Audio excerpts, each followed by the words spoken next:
Is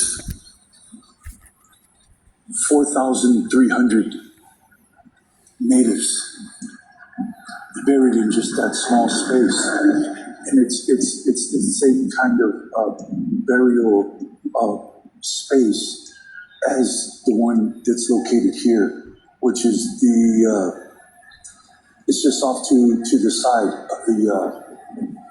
of the church.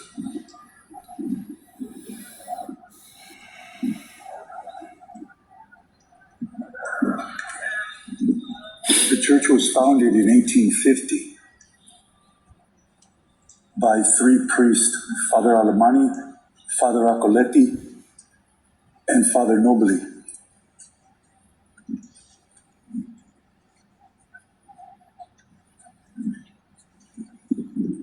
(1777).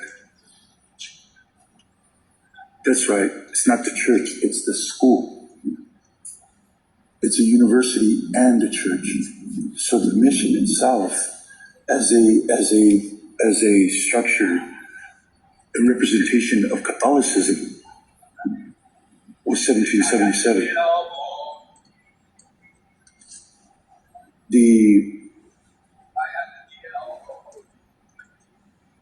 In 1850, the Santa Clara College was founded. And they made a deal, the signatories on the land that Santa Clara is built on was signed over by Martin Murphy and Peter Burnett. And it was notarized by a judge named Judge Lawrence Archer. And Judge Lawrence Archer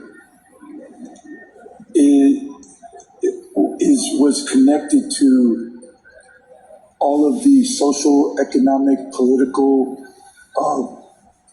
transportation. His expertise was in railroads.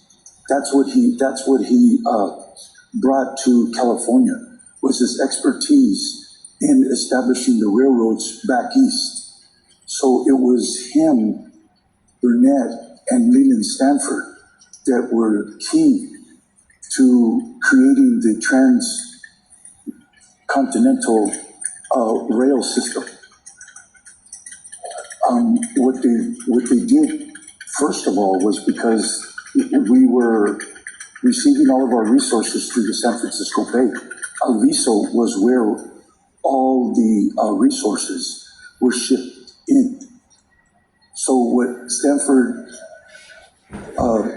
Lawrence Archer, and Burnett did is created the railroad system immediately, because that meant that you no longer had to use ships and no longer had to, it took longer and it was just more efficient. But prior to that, Alviso and what the space that was instrumental in bringing the resources here is Alviso. So you have to ask the question, why was Burnett and Murphy the legitimate owners of this land? How did they come into possession of it? And when you get down to the root of it and you see how these characters, all these men, concentrated their power, and the way that they arrived at extracting that power was decapitation.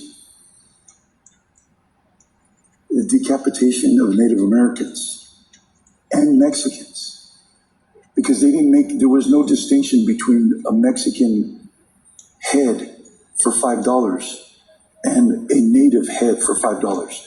And the reason why there was no distinction is because they both possessed black hair. So it didn't really matter. So they weren't like discriminating, like, oh, wait a minute, this is a Mexican, we're not going to get any money for them. Let's go after the natives. No, it didn't happen that way. what they did is if you had black hair, you were suspect and you were marked and hunted. And they actually called them hunting expeditions. This is how this was highlighted by Judge Hastings' writings. Judge Hastings, who instituted law school in Berkeley, and he left all of his wealth. I'm going to create institutions of education, institutions of law, and so that their reputations will be hallowed in perpetuity for posterity. But that wasn't the case. It was discovered about 5 years ago that Hastings literally went on hunting expeditions. Now, you hunt animals for sustenance because you need to survive. The legacy of Hastings is that he hunted human beings, Native Americans, and the person that made that policy legitimate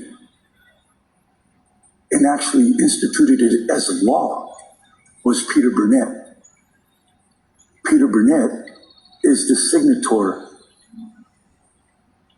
of the land sale of Santa Clara University.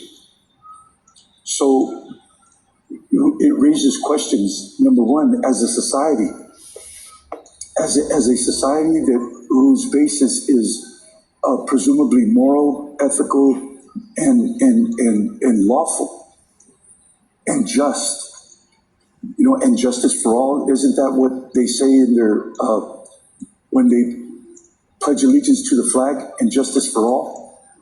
Well, there's an inconsistency there, and a hypocrisy and a contradiction, because you can't build a just, moral, ethical, lawful society and have that history at its foundation. It's impossible. You can't do it. And that's why the United States suffers from so much injustice. Is because you can't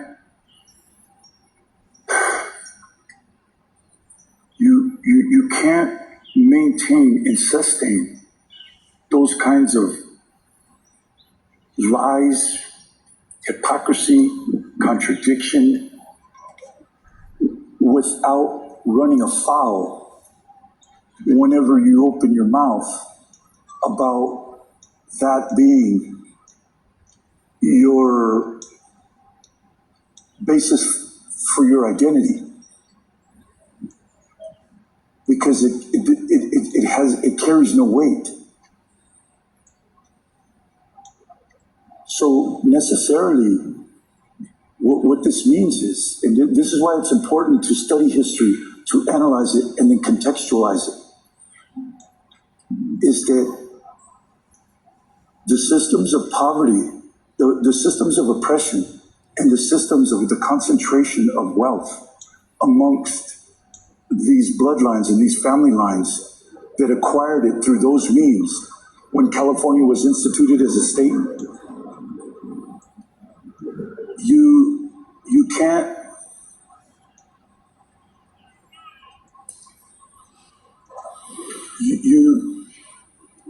the fact that these families and that legacy sits very comfortably on that wealth, and they have no moral, ethical conflict. None. Absolutely none.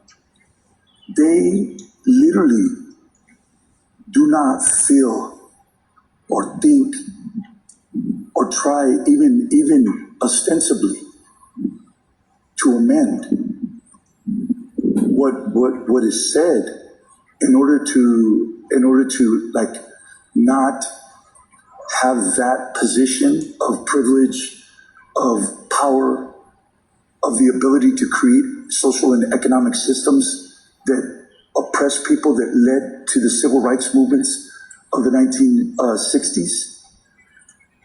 The reason why you had those movements is because those that extracted the power and the resources from those systems, when confronted, they refused. They refused. We were actually attacked.